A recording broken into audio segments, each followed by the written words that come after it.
Good evening, everybody. My name is Russell. I'm an alcoholic. I'm a member of the Carl Gables group, and as always, it is great to be here. I really enjoy coming up to the 12-step room. I get to do this once a year, and it is. Now, I didn't know this. I got to tell you, prior to this, this is the second. This is, but you want to pull the step two? I don't know that we'll do step two. I don't know what step we're going to be on, but this is the second one, and I didn't know before I started this series, even though I've been coming up here, this is really one of the oldest groups in South Florida. Now I learned it's 61 years old. This group is 61 years old, and I'm 61 years old. So I was thinking, this really, if anything will make me believe in God, it's the fact that a group was founded when I was born. Obviously, since the Lord sees, into the future, with the intention that, so I'm grateful that this group was formed, I'm sure partially because of me, and of course I'm also grateful that the Lord finally lifted my self-centeredness. So I don't think about myself anymore that much, so. One of the great things about not preparing that much is you have the ability, I think about what I'm going to say, and the problem is when you're 61 years old, I haven't found necessary to have a drink since January 17th, 1981. So if I don't drink in January, I'll have 30 years. I mean, you never know. I could be drunk an hour from now. I know that that's true. I believe that. I don't even know how. I can't even explain. I'm not worried about it. I don't necessarily believe it's going to happen, but I believe I would never. I don't think I've ever said. I've seen people have said it and it hasn't worked out. So I've never said, well, I won't drink again. Or I can't possibly drink again. Or else, I am powerless. Every minute goes by, every year goes by, every decade goes by. I get the understanding as how more powerless I am than I thought I really was. C.S. Eliot, one of the quotes I remember from like 40 years ago, not even having to do with that. I just remember the quote. It just becomes more and more real to me all the time. It says, we will not cease our exploration. And when we're done with all our exploring and all our searching, we will finally come back to the place where we started, having known the place for the first time. And so at 61 years old, working on 30 years sobriety, I see things that are going on in my life right now. I see the steps going on in my life right now. I almost don't even see them as steps. I just see the way I am right now, and I understand. I understand these things in a different way than I've ever understood them before. Not in the way I understood them when I first came in. And I'm not even sure I'll be able to explain that. I mean, one of the great things is sometimes I think I don't really have to explain it. That's one of the great things. I don't have to, in a sense, carry the message. It's not my responsibility. I only have to try to carry the message. Sometimes the explanation just comes in the story. The more you try to explain it, the more confused I get. Sometimes I just tell a story and it sort of explains a lot of things, because I was telling somebody on the way up here, or driving up here, Jeff, thank you for that congratulations, by the way, to all the birthday people. The reason why I gained about 100 pounds since I've been sober is just my sponsor.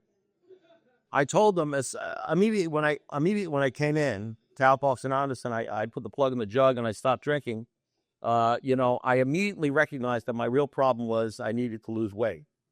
I mean, about as far as I get in superficially, and don't laugh at me because I think a lot of us are like this, is that this is all about gathering up things, putting things in your life, and vanity. It's all about new cars, a woman, a job, and getting slimmer, and maybe another haircut or a better suit, And, if I can only get that stuff going for me in my life, I'd be okay. And I told my sponsor, I remarked to him, I said, I'm going to lose, I come in, I'm shaking. Like I said last time, I had two neurons working. They were waving goodbye to each other. I was fighting, and all of a sudden I want to cut out sugar, And every 5 seconds, my sponsor was telling me to drink more orange juice or stuff like that. And so I was talking about how I had already decided after 1 week sobriety that I had to lose 30 pounds, or go on a diet or something like that. Just make things just a little bit more difficult on myself. Because you know how alcoholics are. It's like the psychiatrist said, Carl Menninger, in his book, Man Against Himself, in the chapter on alcoholism, said alcoholics are men and women are out to destroy themselves. You can trust an alcoholic to use his best thinking to figure out how to sabotage anything. And he'll be absolutely sure of it. You know what I mean? So, but of course, I had these wonderful men, and one of the men that sponsored me, the first man was Bob Sullivan, and I announced to him I said, I'm going to lose 50 pounds and stop buying my, whatever the heck I was going to do, because I'm sure I had that tied into money and females and stuff like that. And which was, of course, the female was always the answer to my problem. And I've been married for 29 years. I got 3 daughters. Believe me, females are not the answer to your problem, guys. They are not the answer. But I will tell you what females will do for you. It's an incredible way to work on your program of recovery and build character. And by the way, women, while you're laughing, guys, women, let me tell you something. I am a guy. I sponsor guys. I've been sponsored by guys. I know a lot of guys. I like guys. Guys are not the answer to your problem. You'll say sometimes women say men are dogs. That's an insult to dogs. I know dogs. I like dogs. Men will not be the answer to your problem, I have a gal come up and says, you don't understand. I don't get along with women. I need a man sponsor. I said, that's your problem. But that, I don't know if she understood that deal. So in any event, the problem was I told him I was going to drop 50 pounds. And he said, Russell, he says, they can't arrest you for driving while fat. And so here I am. Unfortunately. So I was driving up here with Eric. Eric's somewhere in the room. And what we do is after this, I'll do the 12 steps someplace else, then someplace else. We always pick a diner. We usually go to Lester's diners before this. As a one-on-one club, we'll go some other place. At a different club, we'll go, back on track, we'll go to a different diner, a different place. And so for 12 weeks, we eat, we eat like alcoholics. And so Eric was there shoveling the food in. He walked, he's a young guy. He's thin, he's young, and he walked out and he said, I got to walk this off. I said, you got to get used to this. He said, because I said 30, he's like 31. I said, because 30 years from now, you're going to look at yourself in the mirror and you'll say, oh my God, I've turned into Russell. I was looking at myself in the mirror. I was looking at myself in the mirror and I said, who's that old guy? I said, oh my God, I look like O'Keefe, O'Keefe for my sponsor, Joe Sullivan, Joe Snyder, eating guys. Wonderful guys, just wonderful guys. You just go out and eat all the time. And that's just one of the beauties of this thing, But one of the reasons why I'm going to read this poem, I just like, there's different poems and different stuff I like to read. They're meaningful. They mean stuff. I probably read this before. If I'm going to read it again, this is one of the ones I like to read. The Man in the Glass. This is kind of good on the second step. I'm not going to tell you why. You'll figure it out or not. When you get pelf, some of you guys have heard this, pelf, P-E-L-F, Old English word, it means stuff. It means stuff. The stuff they talk about in the 7th step. If you have done 7th step, they said we don't want to deprecate material achievement or prestige or romance, and then they go on to say it's the worst thing that ever happened to you, and that's what AA does. They tell you that what AA does is like a brain. I said to my sponsor, this thing is like, I know what this is. This is brainwashing. He said, well, Russ, maybe your brain needs washing, and it's great. They tell you stuff and they lure you in. You feel safe. We're not going to take away your toys. We're not going to take away your hobbies. We're not going to take away the things that you love to do. We're all in favor of that stuff. And then you step through the door and they take it all away. They start beating you over the head. You can't go there. You can't go here. You can't go, that's what they do. We're just con men, but we can be forgiven because we deal with alcoholics. And alcoholics, our chief characteristic is we're defined in the extreme. So you can be forgiven. We can be as bad as we are in AA, as tough as we are in AA. We're a lot less tough than alcohol. Because it's either us or, 50 days in the Dade County Jail. I mean, there's a reason why people prefer this kind of torture than the torture that can get outside. So I don't get down on myself for being tough on guys, because no matter how tough I am on somebody, I'm not going to kill them like alcohol. I'm not going to abuse their children like alcohol. I'm not going to use their wife like alcohol. I'm not going to get them arrested. I'm not going to ruin their life like alcohol. So, if it takes being slapped around and hurt and being told things you don't like to be hurt, like to be told, in order to somehow get this stuff or be jarred into a sense of reality, because nobody came into Alcoholics Anonymous or stayed here because people were nice to them. You came in here because you were desperate and there's no other place to go and you were sick and tired of being sick and tired. So one of the things that we get torn away from us in here, if you knew, don't even pay attention to this part, is stuff. Because what I ultimately learned later on, this is so like advanced AA, it's not so advanced. You probably learn after the first year, but don't really understand how you don't understand these things, how true they are until you live them. Until you go through, what happens is, it's one thing to hear the stats. It's another thing to try to figure out the steps. It's still another thing to struggle with the steps and the principles of the steps.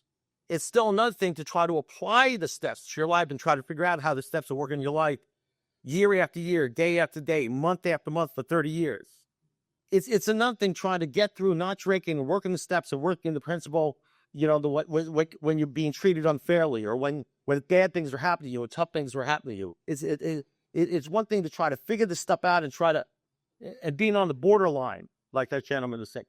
And it's another thing to start living the steps. Not thinking about them, not struggling with them, not trying to figure them out, but just living the steps. And then it's just another thing to becoming the steps, where it's not a matter of explanation. It's not a matter of figuring it out. It's not a matter of trying to figure out what you're supposed to do. You're just living your life, but you're not living your life the way you used to live your life. You're living your life, there's been a transformation. Not that anybody gets perfect. And all of a sudden you find out you're not getting into a whole lot of trouble anywhere and not arguing with anybody and not getting upset about a lot of things because it's just not happening. Because none of it is ever that important. As a matter of fact, most of it is not important at all. At all. And what happens is you start understanding words that we sling around to there, but we understand them at different levels because somehow, some way, living life and getting pummeled and even getting hurt and having bad things happening to you over a period of time, being in the oven for 30 years, somehow when you throw that amalgam into the pot altogether and you let it boil up for 30 years and 40 years and things like that, you go through the experiences that God throws at you so that you can persevere, like in the book of James, which is one of the basic books that they use in the book of James, so you can persevere and have more and more faith and get stronger and stronger and concentrate what's important, what's not important. So when they rip the car away and you realize that you're going to die without a car, and they rip the car away and you don't drink and you realize the car wasn't that important anyway, and the person you're married to, that you've been married to for 40 years, they rip them away and you know you're going to die and you realize, well, it wasn't her anyway, or it wasn't him anyway, and they rip the job away and you realize you had no control over the job, and they rip everything away from your life and you start realizing over a period of 30 years, but you don't drink and you go to meetings, that none of that stuff was ever permanent. You never had any control of it, and there's life on the other side of it. And in fact, there's even a better life there. None of it was important. So somehow you get to the end of the thing and you realize there's only one thing that matters, and that's God. And he said, man, I think I've been hearing that in A rooms for the last 30 years. I think that's what they've been trying to tell me. I've heard that somewhere before. There is one who has all power. See to it your relationship with him is right, and great events will come past to you. And you know that you've heard it all before. It's all about God, and it's only about him, and it's only about one thing. There is one who has all power. That one is God. You can't manage your own life. No human power can relieve you. Only God could if he saw it. And you listen to that, and you think about that, and you walk out of every room and say, what am I going to do about my car? What am I going to do about my cell phone? Where am I going to lay? And you struggle for 30 years on all the other bullshit, all the stuff you think about 98% of the time that has to be ripped away from you. When all of a sudden, at 30 years, you say, hey, it's all about God. And you go into an A room, you say, hey, it's all about God. And say, we don't want to hear that crap. Tell us about the program of recovery. Okay, let's talk about stuff. You know what I mean? That's what we want to talk about. So this is about pelf or stuff. When you get what you want, the struggle for pelf, and the world makes you king for a day, then go to the mirror and look at yourself and see what that guy has to say. For it isn't your mother or father or wife whose judgment upon you must pass. The fellow whose verdict counts most in your life is the fellow staring back at the glass. He's the fellow to please, never mind all the rest, for he's with you clear up to the end. Then you pass your most dangerous, difficult test if the guy in the glass is your friend. You may be like Jack Horner and chisel a plum and think you're a wonderful guy, but the man in the glass says you're only a bum if you can't look him straight in the eye. You can fool the whole world down the pathway of years and get pats on the back as you pass, but your final reward will be heartache and tears if you've cheated the guy in the glass. One of the things when you don't really compare a lot, what I really wanted to talk about here was, I did want to talk about the second step. I actually want somebody, there's a possibility I might talk about it. Of course, all my meetings are about the second step and the third step, some in there, but no matter what I say my meetings are about, you're going to get out of it. What do you get out of it?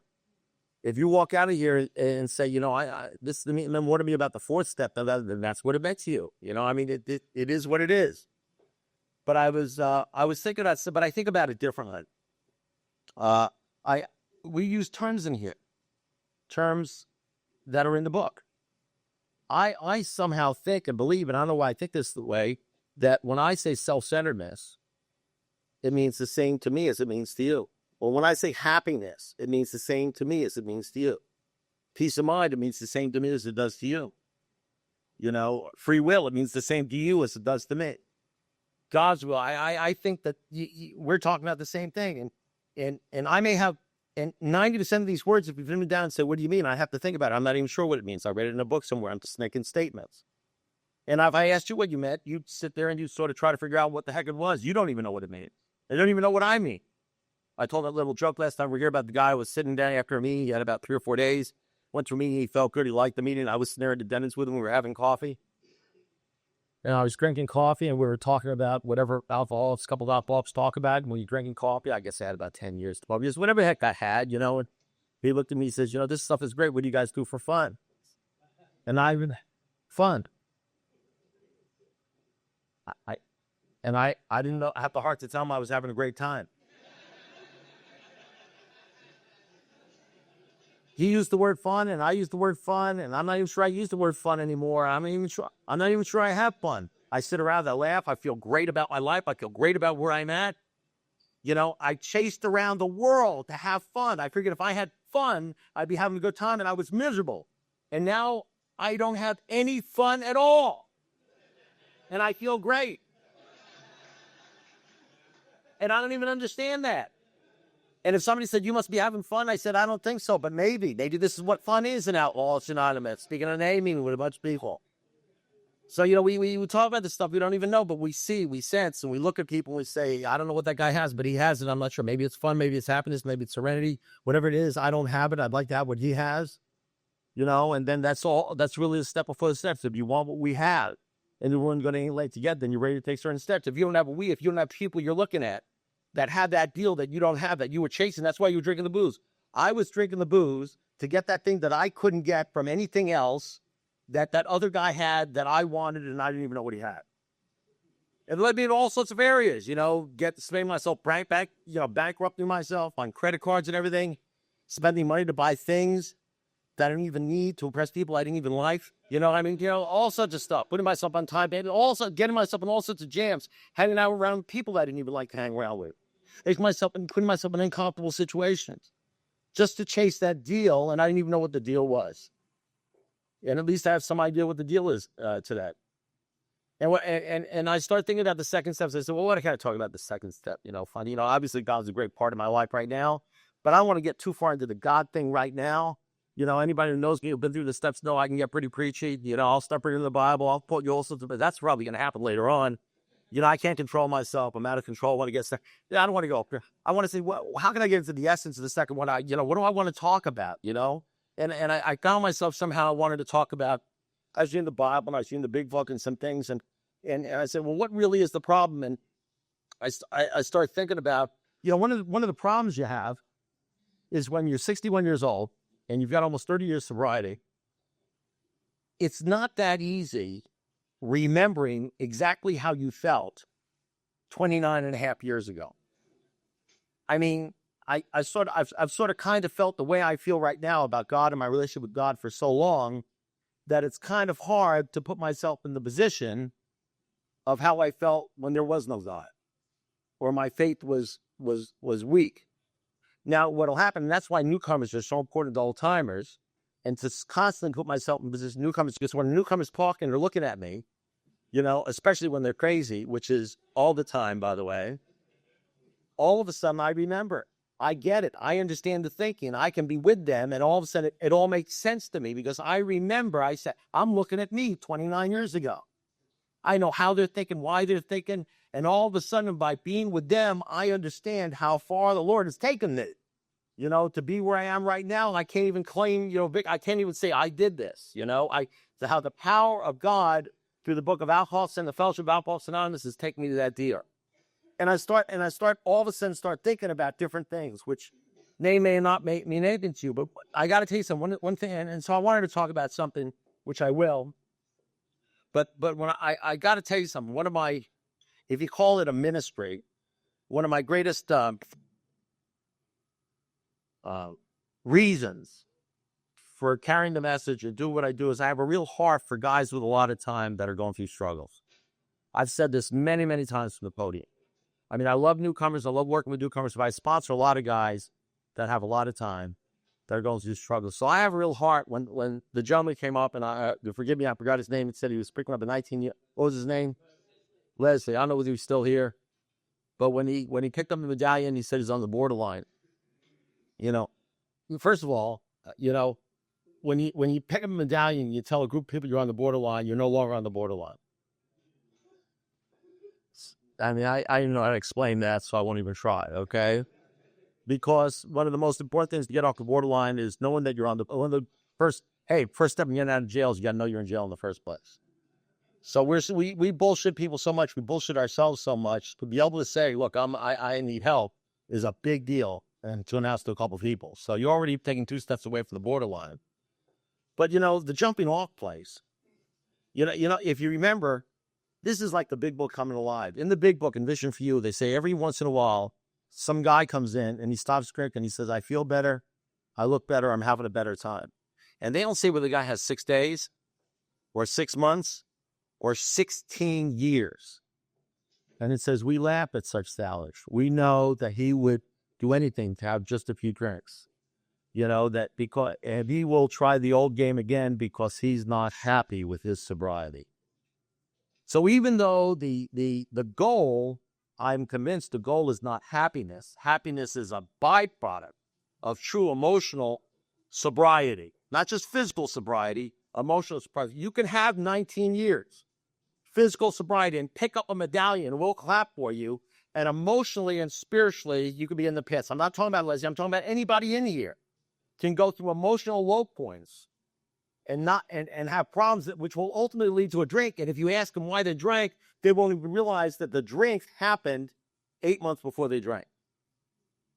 And they won't see the connection because the drink happened 8 months before they drank.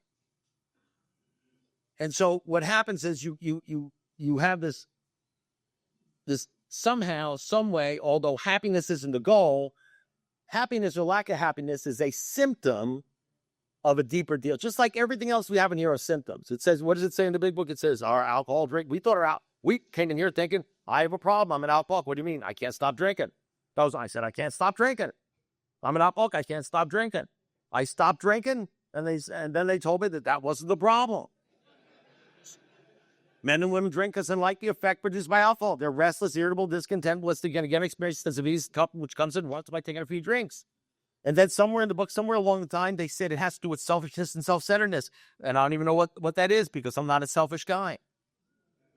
I'm just like a wonderful, nice, sweet, great guy. And then somewhere along the line, I learned that I'm a bastard. I don't even know that happens. Watch out if you tell me that right off the bat. You know what I mean? But somewhere around year 10, I'm thinking I wasn't that great a guy. I'm pretty bad right now.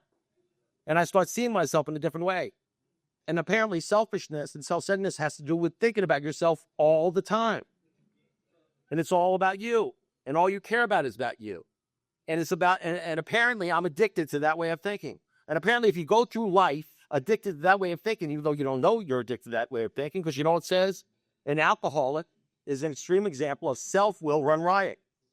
Self-will is always thinking about yourself and having a will to do anything and everything that as long as it will help you. As long as it's about you. Even when you sometimes look like you're doing things for somebody else, back there in your mind, what do they think about me? 6 months down the road, when something else happens, you'll say, I can't believe they're doing this. Could be when I did this for them. Everything is tied into something you're going to get back. It's all selfish and self-centered. And I don't want what human being wants to hear then. Here's some book that tells me that. And here's the crazy thing. I read that. I hear it in meetings. I listen to people talk about it. But I may not actually even see it or admit it or accept it until 25 years sober. At 10 years sober, I may get a sponsor, and he may start trying to explain to me this stuff, and I'll say, oh, go screw yourself. This guy's obviously the wrong sponsor. He doesn't understand the problem. My good problem is this girl over here. What I have to say is, as an alcoholic, one of my chief characteristics is not only defiance, but to get angry at people that are telling me the truth and walk away from them. Because I'm smart. Because I'm smart. I mean, I got all sorts of biblical references about smart people. Listen, I got diplomas on my wall to prove to you how incredibly brilliant I am. Every outball, well, that's no big deal. Every outball who's ever walked in the room of outball tonight, they're smarter than anybody else, especially when it comes to them in their life. Because not only are we absolutely brilliant when it comes to us in our lives, who knows better about us than us? Who likes us more about us? Who cares more about us? Who's going to watch out more for about us? I mean, somebody can act like they care about us, but you and I both know when push comes to shove, it's all about you. If you don't do it, nobody really gives a crap about you except you, and you're the only one who cares about you. And besides, how could they possibly know about you? You're different. Where you meet, we're all different people. That works for you, but it doesn't work for me. And I think if you knew all the nuances of my life, all the little pieces, all the little molecules, if you knew about my divorce, if you knew about my ex-wife, if you knew about all the times I tried to do the right thing and it blew back in my face, if you knew everything, then maybe, possibly, you might understand, but you couldn't possibly know that, so I kill you with the pieces you don't have, which is everything. So I never get nailed down. I never get told the truth. And I'm brilliant and I'm smart. And here's the problem. The smarter I am and the more I believe that, the less shot that I will ever be able to get rid of this disease. Because what I don't realize is I'm addicted to self. I'm addicted to that self-centeredness. To that. It's not like I have a choice. It's not like I say, I think I'll be a bastard. I think I'll be self-centered. I think I'm the smartest in the world. I think I'll be constantly thinking about myself and comparing myself with other people. I'll think I'm constantly worrying about myself. It's not that I have a choice. That's just the way I am. I can't stop doing it. I can't say I will not be scared. I will not be fearful. I'll be humble today. I cannot do it. Self-help book, the book says it's a mere philosophy of life or a better moral character. If following the rules, if it worked, we'd be sober long. It doesn't work because we're addicted, and that's what it says. The outfall is an extreme example of self-will run rider. They might as well say addicted to self-will. So when my wife, like I told you last time, said to me, "You come home drunk one more time, I'm leaving you." And I came home drunk, and then she left me, and I walked out the door, and I said, "I'm free. I'm free." I was never free. No matter how much was on the line, I was never free to do the right thing. How many times have we done things in our lives before we got here and we finally see it that was totally self-destructive, so totally crazy, bankrupted us, got us in jail, and when we're asked, why did you do that, we can't even come up with an answer. We can't even, it was crazy when we look back on it. And we can't, and the reason we did it is because we could not do it. Try telling that to the church. Why did you go back there when I said, you shouldn't go back there? And the defendant looks and he says, why did you go back? I told you right here not to go back. Why didn't you go back? Well, it's like you make up something that sounds stupid and you don't even understand it. Someone's just telling the truth. He says, well, because Judge, I know you told me that. I know you told me not to do it, but you have to understand, I suffer from a disease where I could not do it. Well, thank you for that remark. That'll be 10 years. But you're so stupid, No, ask Russel. He'll tell you, no matter what you tell me, I do it anyway because I'm crazy, because it's part of the disease of alcoholism, and I just I don't understand it. I didn't think he was right anyway, I agree with you, Judge. I'm just mean and evil. So, the bottom line is, so I've got this disease, and what does it say? It says we must get rid of the selfishness. We must, or it kills us. God makes that possible. Now here, God makes that possible, and the whole answer to the disease is we got to quit playing God. He is the Father, we are His children, He is the director, we are the actors. That's what the big boy says. And here I am saying, but I'm God. Because when they say we got to quit playing God, if you're thinking about your life and you're managing your life and you're making your own decisions, what do you need God for? You're God. You're the one who decides. God doesn't decide. So then you're left in this real quandary. What the hell do I do now? I don't even know what God is. I don't know where He lives. I'm not even sure I believe in Him. I've always thought this. I don't know of any other way of thinking other than thinking the way I'm thinking, doing what I'm doing. They talk about they talk about our will, self-will. Then they talk about one day maybe we'll be able to do God's will. We can align our will as long as it's God's will. So apparently there's these two wills going on. There's our will, and there's something called God's will. And we're supposed to try to align our life with God's will, whatever that is, and I don't know what that is. And I can't align myself with God's will because I'm addicted to self-will. And the only way I can even make the choice to choose for God's will is I got to have free will. And I'm not even sure what that is because I've never experienced it before. But somehow there's some place where you can get in where you can have free will. where all of a sudden a situation puts itself in your disposal, and instead of going here, you actually say, I think I'll call up my sponsor. You actually call up another human being. Can you imagine that? Or you go up to a group and you say, I'm on the borderline. Or you do something which is so out of character for an alcoholic, and you say, I can't find it. Say, what do you think you ought to do? Knowing that somehow this thing is self-will, this is probably bad. There's probably something better. And the sponsor says, why don't you go here instead? And then you go, okay. And you do it. And it's no big deal. And it's wonderful. And your wife works out, and you just do a series of that for that 25 years. And you don't even realize you're participating in the miracle. The miracle's already happening. You don't know what's happening. All you're doing is pick up the phone and calling up your sponsor. And you're already involved in the second step, turning your life over. And you don't even understand, because all you do is picking up the phone and calling up the sponsor. And so I'm sitting I was thinking about this story. The funny thing about stories is I told a story, I don't know how many times, a gazillion times, to get a certain meaning across about something. And I'm going to tell the same story, and it's a true story, because our stories are really important. They're the ones that disclose John Way, what we used to be like. It's our stories are the ones that do it. So, and I was thinking about this story, something that happened to me, but I was thinking about it in terms of the second step. Sometimes, it's funny, you can go to different rooms and they talk about the second step. There's so many different ways you can talk about it. Some people like to talk about insanity, They get upset when they're called insane, I never got upset. For some reason, that never upset me, being called insane, I was nuts, and then other people think about other things, coming to believe and everything. Like I was talking about a guy I sponsored who's got 10 days, now got 25 years. I remember he got sober for about, this is the only thing I'm going to say about insanity. He got sober. Has anybody ever been sober and been crazy at the same time? Am I the only one? You ever lying in your bed and you're like 18 months sober, or 2 years sober, or 3 months sober, and you haven't had a drink, but you're crazy? You're crazy. You're crazy. You might as well die. You want to kill yourself. You know what's going on. You're absolutely nuts. Okay. If you felt that way, you've suffered from the same kind of alcoholism I suffer from. So he called me up one day, because he was about 2 weeks sober. He hadn't been drink the 2 weeks, and he was crazy.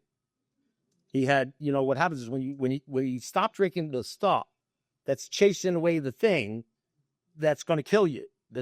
When you stop using the medicine, the scotch, to kill the pain of living life with alcoholism, you start experiencing alcoholism.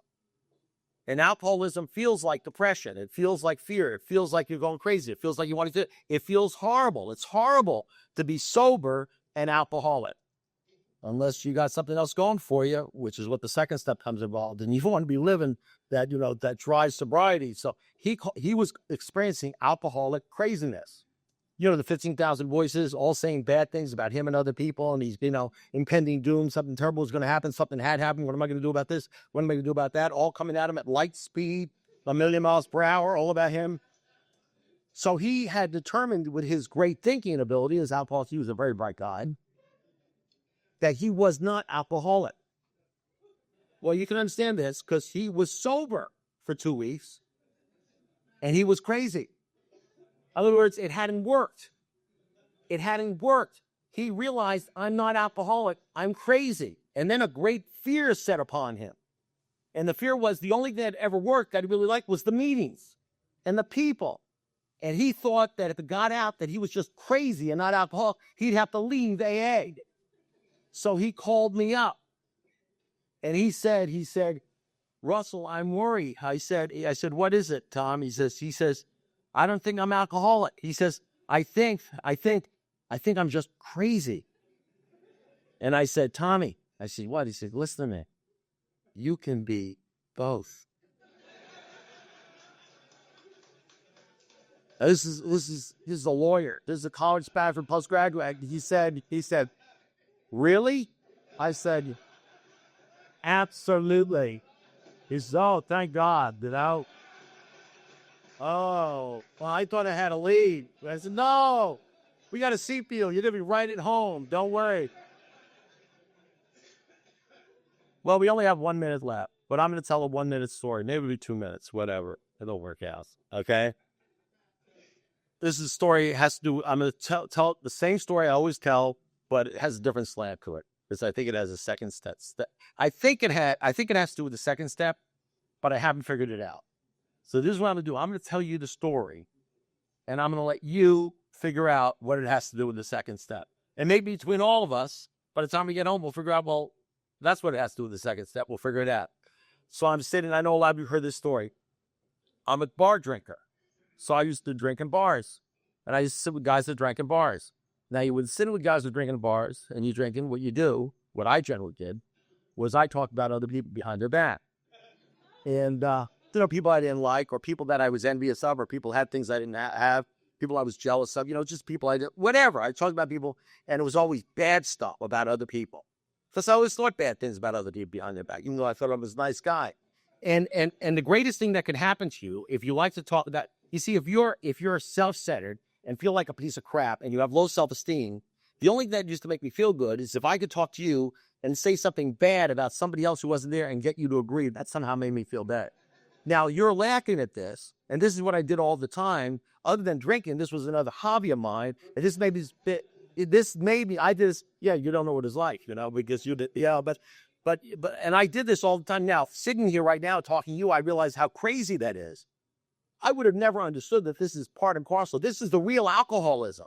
This is the stuff that goes on even whether you're drinking or not drinking all the time. This is the way I think, and this is the way I act, and this is the stuff that made me want to drink because I felt like such a piece of crap because my thoughts were always crap about other people. So no matter what did I ever do to deserve to feel good?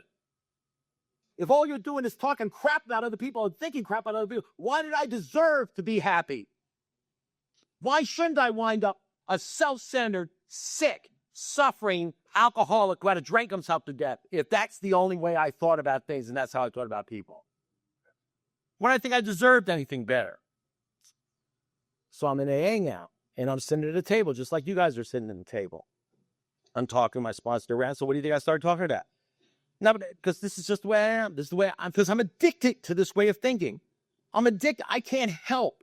If I'm with a group of people and they're talking, I'm going to eventually turn to somebody and says, "Do you believe Joe?" And I'm going to start talking shit about other people. It's just going to happen because I'm addicted to it. And I start talking that stuff, and my sponsor turns to me and he says, Russell, this is Alcoholics Anonymous. He says, we don't talk about other people behind their back, and we don't say bad things about other people behind their back. So unless you have something good to say about somebody, why don't you just shut up? That's what he said to me in front of about 3 or 4 people. And, I was an alcoholic, so I was sensitive, My sponsor used to say, well, no, great artists are sensitive. You're touchy, Russell, So, and he embarrassed me. He humiliated me in front of other people. You know what the 12 and 12 says is the way we get a new perceptive is from 100 forms of humiliation, the final crushing of our self-sufficiency. We got a new perception about alcohol because we get slam dunked and we get arrested. We don't get a new perception about alcohol because our loving wife or husband who's been begging us for 10 years to stop, you're killing the kids. We don't get a new perception. You get a new perception because we get hit over the head with a billy club or serving divorce papers because of humiliation. So he humiliated me. You know why he was able to humiliate me? Because he had reached that point in alcoholism where he didn't care what I thought about him. He was not selfish. See, a selfish person would not humiliate me because he would say, well, Russell won't like me. He was selfless enough to say, I need to hurt this kid to help him. And he may walk out on me and he may hate me, but at least he won't be dead from alcohol. He's got a shot of making it. So he said something to me, hurt my feelings. He made a point that I couldn't not forget. I walked out of the room and, when you get hurt, has anybody been humiliated or hurt before when they're sober? It's hard to forget, you're thinking about how do I kill the guy, shooting him, his wife, cutting up his poodle into pieces, I said it's not, yeah. So, in any event, so I'm thinking about it, but here's the deal. The deal is this. This is what happened. Now, you ever hear somebody in AA say something like this? Well, if they had said that to me, I would have walked out the door. Well, listen, I'm not going to tell you my true opinion about that. I told you that last time. Because I had stuff like that happen to me in AA, and I didn't walk out the door. So if you walk out the door because your feelings are hurt, you obviously didn't drink as much as I drank, or you obviously didn't suffer from the same disease I suffered from. So maybe you need to walk out the door so you're at the point where when your feelings are hurt, you ain't walking anywhere. You're just going to sit there and maybe change your attitude. Because what happened to me, and now I remember it, he hurt me badly. And I've gotten hurt hundreds of times in AAF that by people coming me down to meetings and saying things, all sorts of stuff, happening here. And you know what I did? I came back. Because somehow in the back of my mind, maybe I didn't have a connection with a higher power at that point, but he was my higher power. Even though I might not have admitted it, they'd say, well, why'd you say this is Bob? Wait on, I go, Bob. Everything was Bob. All of a sudden, I was thinking about him, what he would think. Maybe it wasn't God's will, it was just Bob's will, which was good enough, because I think he was pretty much locked into God's will when it comes to me. And he had a pretty good shot at knowing what God's will when it's come to me was than what I had, because I was addicted to self-will. And somehow, some way, at that point, even 2, 3 weeks, 4 weeks in sobriety, I realized that my not drinking had something to do with my relationship with him. And that if I lost that relationship with him, I might drink again, and I didn't want to drink. So you know what I did? I humbled myself, and I went back. And you know what I did? Whether I understood it or not, and I promise you, I didn't understand why. I promise you, I didn't think I did anything wrong. You know what I mean? I thought it was too hard on me. I thought it was unfair. But you know what I did? I did what alkies do. I played the game. I never talked about other people in front, when he was around, certainly. And I tried, but really, I honestly tried. As a matter of fact, 2 weeks after that, I was scolding other people for talking about other people. I stopped doing it, or I tried to stop doing it. I was mindful of it. And I stopped, and as I stopped talking badly about other people, I stopped thinking badly about other people, and I started feeling better. Now, that whole thing I described to you, how I acted, what I did, how my thoughts changed, and what happened to me, which is part of my sobriety, why I'm here, all that has to do with not drinking, that whole